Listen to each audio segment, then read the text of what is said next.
You're listening to Wildlife Control Consultant, where we provide research-based information on all things related to vertebrate pest management. Hi everyone, Stephen Vantassel here, Wildlife Control Consultant, bringing you another episode of the Wildlife Control Consultant podcast. Hey, glad to have you on board. If you're wondering what we're all about, we're about technical information, all things related to vertebrate pest management. So if you deal with wildlife, whether professionally or privately, or maybe you're doing it as a hobby and looking at it as a possible career, this is the podcast for you. So anyways, hope you had a great week. I'm still in the holiday season, so trying to get some podcasts done ahead of time, because once January starts kicking in about January 15th, midway through, things really start to get complicated for me with my travel schedule and teaching. Nevertheless, do take a few moments, if you would, to subscribe to the channel, ring the bell so you can be notified of future updates. Typically, I post once a week. However, I tend to post faster on Rumble. But nevertheless, we'd be glad to have you. You can also reach me at wildlifecontrolconsultant@gmail.com, wildlifecontrolconsultant@gmail.com. Would love to hear your thoughts about future shows, your thoughts about this show. Perhaps you'd like to be a guest on the show or know someone that should be a guest. Definitely reach out to me. I would love to hear from them. So this week I have something a little different. I got a salesperson got in touch with me and told me that this particular product was on sale. And it's called the Ferret Plus. There's different versions of this, so I got the Ferret Plus version, which is better than the low end, but not as good as there's another version, but it didn't seem to have some of the features that I particularly needed. So this was going to work fine for me. And it was basically, I heard originally of the product from a pest control operator who told me that he loved it. So I was looking for an opportunity to get it, and I finally was able to get it. It was a 20% off. So as you know, I have published a book on wildlife damage inspection. It's called the Wildlife Damage Inspection Handbook, and that is a passion of mine. Typically, a lot of things dealing with inspection, you don't need additional equipment. The reality is your eyes and just paying attention is really more the tool in your head, and using your senses is really the most important. But there are occasions where you need to have some equipment to help you identify a problem, maybe locate a problem, locate maybe a carcass, or just to confirm something you can't quite see. As some of us are getting older in years, we really don't want to be climbing ladders. And so this particular product it allows you to take pictures as well as live filming, in the sense that you're not necessarily recording it, but you're just looking at what's there, and it does so within a wireless format. So there's the box that it comes in. I'm going to leave that there. So when you purchase it, you get this little handy carrying case here. So it's already unzipped for me. So when you pull it out, you're going to get the camera. Let me try to hold it still for you. So there's the camera, and this is it has LED lights at the front, and then it has the screw part here, because that holds the guts where you would charge it. So here you have your little cable that it comes with. It doesn't come with a plug, so you have to have your own plug, unfortunately, but it does come with the charging unit. And I would assume this is also a way to get some of the photos off of the device, but I haven't tried that yet, so I can't speak to that per se. And this is also how you turn it on. So I'm just going to show you what the light looks like. Doesn't seem too bright, but again, when you're in a really dark space, this is going to be more than enough.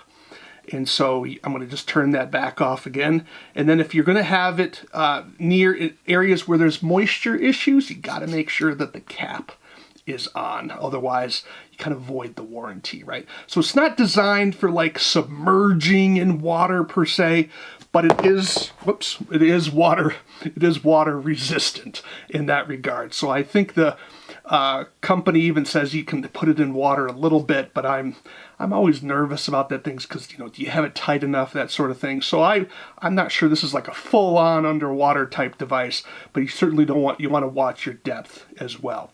So let me kind of show you how it works. There's some different attachments. Before I do that, let me show you some of the attachments that come with it.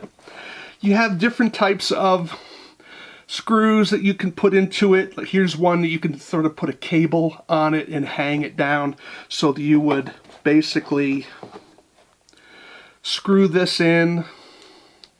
Oh, got to put it on the right side here. So you would kind of screw this in, and then you'd have this. There's some attachments where you would put this type of a device on. Let me pull some of them out here. I think there's a double-sided one here. Yep, here it is. And you'd put this in. I'm not going to do it all right here. And then you could put on this last piece. So that way you could put like a string through it and then lower it down into something if you wanted to, right? So it's kind of cool. I think that this could be very useful if you're trying to look underneath decks, maybe inside of a wall. It's certainly better to have maybe a 1.5 inch hole rather than cutting all this out. Like if you're in an attic and there's a part of the dormer area that you can't quite reach to, you could put this on a pole and stick that over into an area and get a chance to look at it. I purchased the Ferret stick. Whoops, drops a piece there. The Ferret stick. And there it is for you there. Of course, I'm not going to, you know how these poles work, so they're pretty straightforward. It seems kind of convenient, so I'm kind of intrigued by it. And that's sort of extra if you wanted to purchase this, but you can see how it has the friction stops there. And this can go directly into the screw end here, which is kind of neat. So I think it's got some really interesting functionality to it. So how do you operate it? Let's kind of work at that. So first you have to download the app that goes with it. I've already done that. But the app obviously is going to be called Ferret Tools. And it has a little ferret on there. So there we go. Open it up. Now it says it's looking for the device because I don't have it turned on. So I'm going to turn on the device. Now what threw me off initially when I was playing with it was I was trying to, oh, what do you mean the camera was not found? Ah, I know. So it uses Wi-Fi. And I kept looking at Bluetooth. And so I was trying to connect it with Bluetooth, like why isn't it coming up on my Bluetooth? And it doesn't use Bluetooth, it uses Wi-Fi. So you have to go to your Wi-Fi functionality and look for Ferret Plus. And then you would click that, and then lo and behold, you'll have that. It'll find it, assuming you have it powered up, and then you're able to go into your Ferret. So I'm just going to try to do something simple here. I've got to hold everything here. So here I'm going to have you look at my phone and have you see the picture there. Okay, so we could even, I guess, do my mouth, teeth, and there you go. So you can kind of push this out into various areas and then look at it here. Of course, you could probably just snap a picture. I believe you have the ability to take video with it as well. So for those of you that are kind of doing a lot more inspection type thing, for me, I'm not really doing much into the field work. My job doesn't really allow me to do some of that because of conflict of interest issues. But I'm looking forward to playing with this, maybe putting it down a prairie dog burrow and see what can happen with it. I think you can see that this is relatively small, relatively easy to use, simple. It'll connect up to your cell phone, and it could be a game changer for you without spending a ton of money. I think I paid under $250 for this. So, and I think that included this is the handle as well. So, look for a sale for it, check it out. And I think, again, it has a lower end version of it as well, but I got the Ferret Plus. But nevertheless, something to look at when you're trying to find that carcass, when you're trying to find if is there an animal nest over in that part of the attic that you can't quite reach? Is there an area in that dormer you can't quite get to? Maybe the roof is too steep and you just want to get a closer look as bats coming out of there, so it can save you some time. People are using things like drones as well, but the problem with drones is you got to make sure you have your commercial license, of course, and that's going to take some time, maybe something worthwhile for you. But also, if you do a lot of work near airports, you're going to have to keep applying for permission to launch near an airport, and so you don't want to be violating those FAA rules. So this can be a rather inexpensive, low-tech way for you to look up some things and help you do your inspection. Plus the ability to have photos that you could add to your inspection plan can really probably increase your professionalism. So just to note, do you think I'm being sponsored by Ferret Tools? The answer is no. I'm not being sponsored by them. I've purchased this on my own. This is my own money. I've asked them to come on to the show to do an interview with me. Haven't heard back from them. So this is all me, just introducing you to it.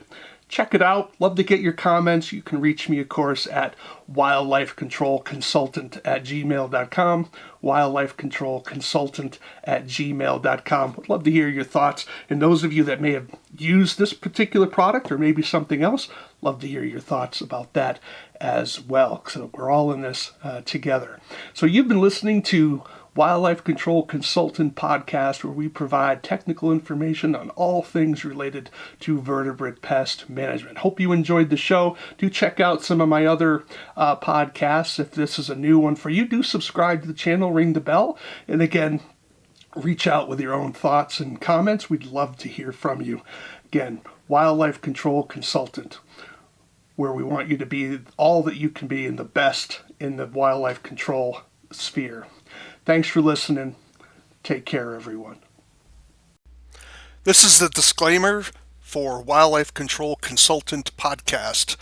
Vertebrate pest control is an inherently dangerous activity involving risk of bodily injury to you, others, and/or property. Vertebrate pest control also involves legal issues, so be sure to always follow national, state, provincial, and local laws when using pesticides and/or other control methods when controlling pests. Wildlife Control Consultant LLC, Stephen M. Vantassel, or their affiliates are not responsible for your use of the information provided here. Always consult a qualified and appropriate professional before employing the information provided here.